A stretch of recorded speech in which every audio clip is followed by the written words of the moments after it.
Buenas. Este es el primero de una pequeña tanda de videos en los cuales vamos a ver lo más básico de cómo usar RStudio, o bueno, R en general, un poco como calculadora y después un poco como a nivel de programación más básico. Entonces, continuando del video anterior, en el cual lo que se veía era un poco cómo era la consola de RStudio y las posibilidades de tener un script. Lo que vamos a ver ahora es los distintos tipos de objetos que hay en RStudio, en realidad unos pocos de los muchos objetos que puede haber.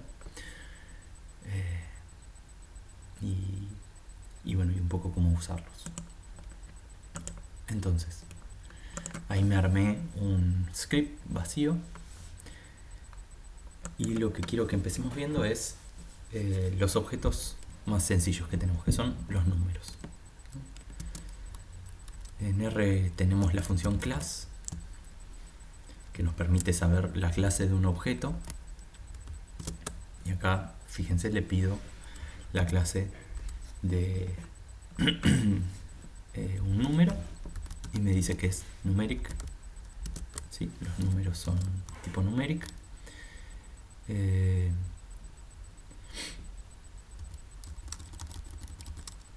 Después también tenemos caracteres.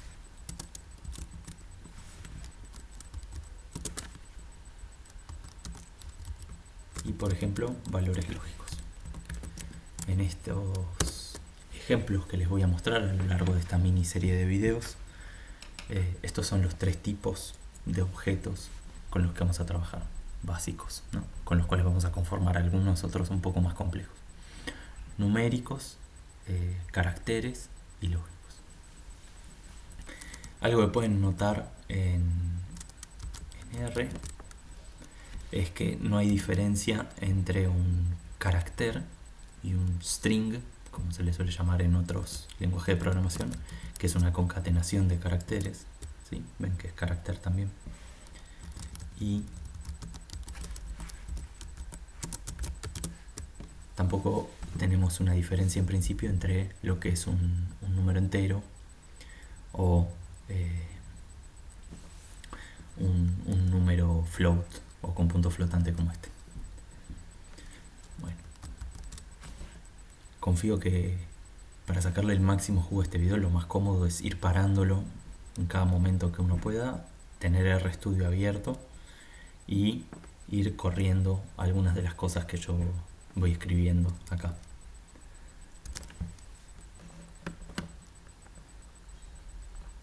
Las operaciones que podemos realizar entre los números son las conocidas de la calculadora. En principio tenemos multiplicaciones que se realizan con el signo asterisco, divisiones que se hacen con la barra inclinada hacia la derecha, sumas, restas. Por si las dudas, se los recuerdo, para correr una línea de código en particular aprieto control enter. También la puedo seleccionar y correrla con control enter. Entonces tenemos las cuatro que ya les mencioné. También tenemos potencias, las podemos hacer con un doble asterisco o con el signo de potencia. Y RBase, a diferencia de otros lenguajes, ya incluye, cuando digo RBase me refiero a las funciones de R que vienen incorporadas en el lenguaje sin cargar nada más. También tenemos otras funciones que, por ejemplo, en Python no estarían incluidas. No sé, la raíz cuadrada, el logaritmo. Tenemos el número pi también. Podemos calcular funciones trigonométricas sobre el número pi. Fíjense cómo estamos trabajando con números de punto flotante, que eso quiere decir que estamos trabajando con los números de la computadora, y entonces hay cierto nivel de error en la representación que hace que, fíjense, el seno de pi debería dar 0 y no da 0. Lo que da es un número tan chiquito que a los efectos de cualquier cálculo que esté realizando con la computadora es como si fuera 0. Bueno, además de las operaciones típicas entre números como estas que estamos viendo, también tenemos operaciones lógicas. Las operaciones lógicas lo que nos devuelven es la respuesta a una pregunta de alguna forma. Por ejemplo, si yo escribo esto, es como si a R le estuviera preguntando si 10 es más grande que 1. Entonces lo que me devuelve es el valor de verdad que tiene esa operación lógica. ¿10 es más grande que 1? Sí, eso es verdadero. ¿10 es menor a 1? Es falso. Y entonces, en ese sentido, tenemos acá las operaciones mayor, menor, igual. El igual no lo hacemos con el igual directamente. Ese operador va a estar reservado para asignar variables, que lo vamos a ver un poquito más adelante. Para verificar si dos cosas son iguales usamos un doble igual. Lo podemos leer como idéntico. Y bueno, y después por supuesto tenemos mayor igual y menor o igual. Entonces, por ejemplo, esto acá lo vamos a comentar, así no le molesta. Fíjense, para comentar uso un símbolo de hashtag al principio de la línea que quiero comentar. Y entonces es como que para el interpretador de código no existiera esa línea. Y entonces, no sé, por ejemplo, 10 mayor o igual a 10, correcto, es verdadero. 10 mayor a 10, falso. 10 idéntico a 10, verdadero. 10 idéntico a 40 sobre 4, verdadero. ¿Sí?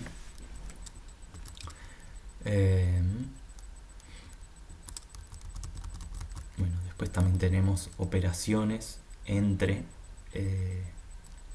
elementos lógicos. ¿Sí? Tenemos la operación AND y la operación OR. Fíjense entonces que podemos hacer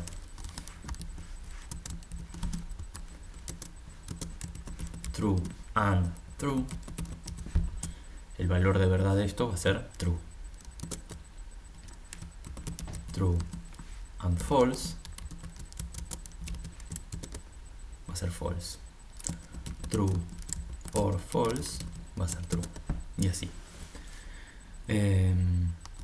Fíjense también que R tiene reservado estas variables, ¿sí? Escritas todas en mayúsculas para representar el valor de verdad true y el valor de verdad false, ¿sí? Son equivalentes a un número. También las podemos encontrar como atajo usando la T o la F, si no les cargamos un valor encima. Bien. Y por último, de las operaciones básicas que les voy a mostrar, tenemos algunas operaciones que podemos hacer sobre caracteres. La más básica es concatenar. Entonces, para pegar caracteres, R, la función básica que tiene, se llama paste. A paste yo le doy varios argumentos que sean caracteres y me va a devolver uno que sea el pegado. Por ejemplo, construyo mi nombre. Y le tengo que agregar el separador con el cual quiero que los pegue, que en este caso es nada, un carácter vacío. Si lo uso sin aclararle, lo que va a hacer es agregar un espacio, ¿sí? Porque es el valor por default que usa. Bien, además de querer pegar caracteres, lo que podríamos llegar a querer hacer es reemplazar caracteres. Para eso tenemos la función sub. Entonces, si yo, por ejemplo, quiero reemplazar no sé,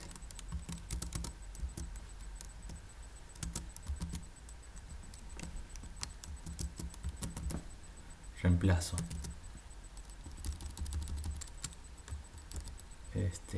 la palabra mano. Vamos a poner así.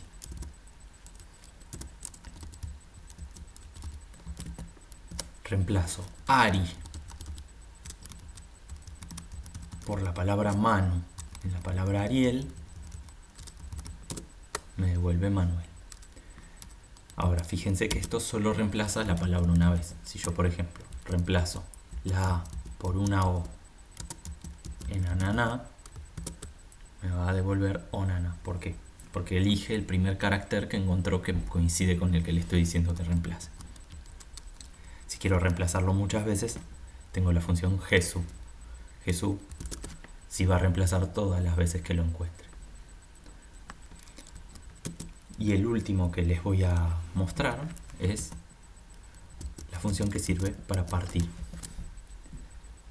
Si yo, por ejemplo, en Ariel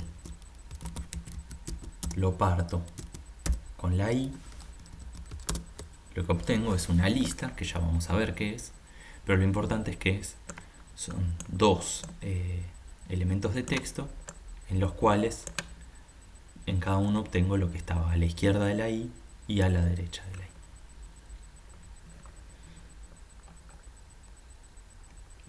Bueno, los objetos que les mostré los podemos cambiar de formato con las funciones que arrancan con as. Por ejemplo, asCharacter de 1 me va a devolver el símbolo 1, pero en formato carácter, ¿sí? Fíjense, si yo le pregunto de qué clase es esto, es de clase carácter. Si yo le digo que me lo convierta en un valor lógico al 1, me lo va a convertir en un true. Si hago algo parecido con el 0, me lo va a convertir en un false. Y si hago algo parecido con otra cosa, fíjense, me devuelve na. Ahora vamos a ver qué es na, pero básicamente lo que me está diciendo es que no sabe cómo convertir esa cosa en un valor lógico.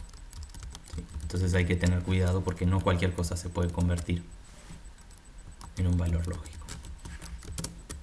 Fíjense, con los números, bueno, si le pido que lo convierta en un valor lógico, cualquier cosa que sea distinta de 0 la va a convertir en true y el 0 lo convierte en false. Y bueno, obviamente también tenemos asNumeric, que cuando yo lo que le doy es un número, lo convierte exitosamente, pero si le doy otra cosa, no sabe qué hacer. Y en este caso, fíjense, además nos da un aviso diciendo no sé cómo convertir esto. Bueno, por último en este videito, lo que les quiero mostrar es que existen 3 valores especiales extra que puede tomar una variable, vamos a ir viendo, que son na, null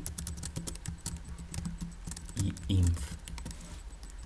Na lo que representa es la falta de respuesta. Aparece cuando hay algo que la computadora no pudo calcular. Por ejemplo, si yo hago 0 dividido 0, obtengo algo que no es un número, ¿sí? Na y nan van a tener la misma función al final del día. Si yo hago, como hicimos recién, asLogical, A no sabe qué hacer y nos devuelve un na. El valor na tiene una álgebra propia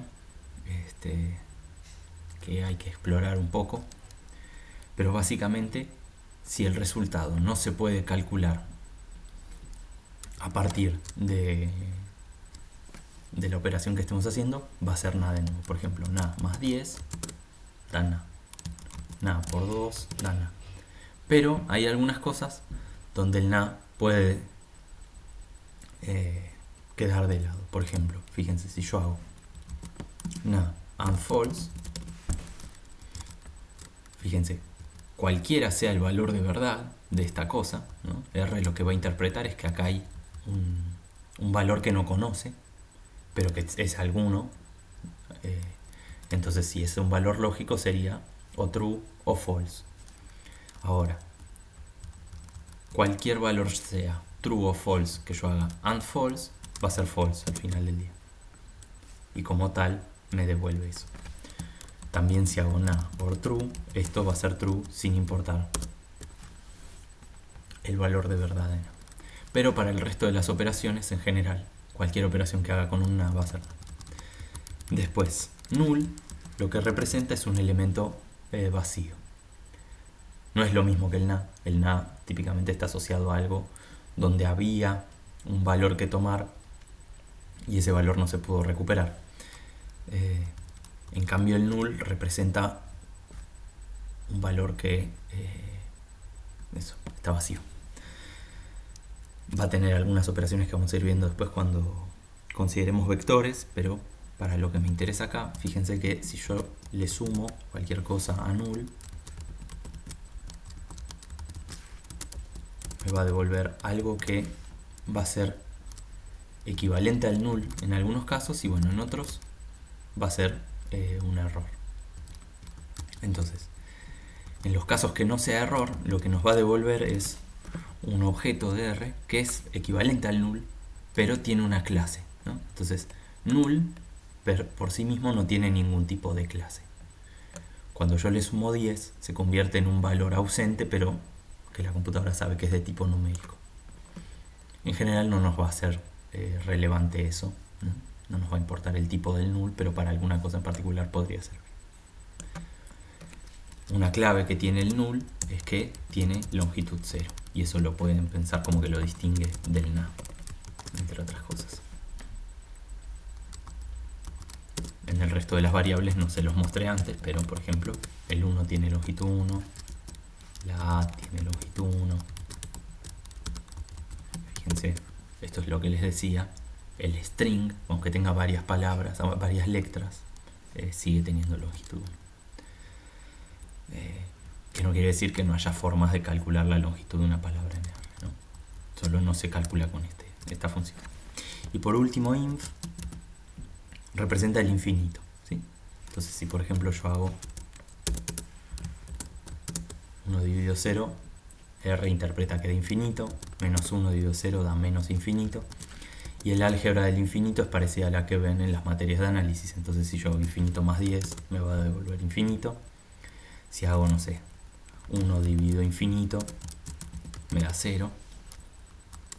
Y hay algunas cosas que R no puede resolver y como tal dan una, fíjense, infinito menos infinito, no sabe qué hacer, porque habría que calcular el límite de alguna forma para decidir cuál infinito gana. Así que bueno, eso es lo que vamos a ver en este video.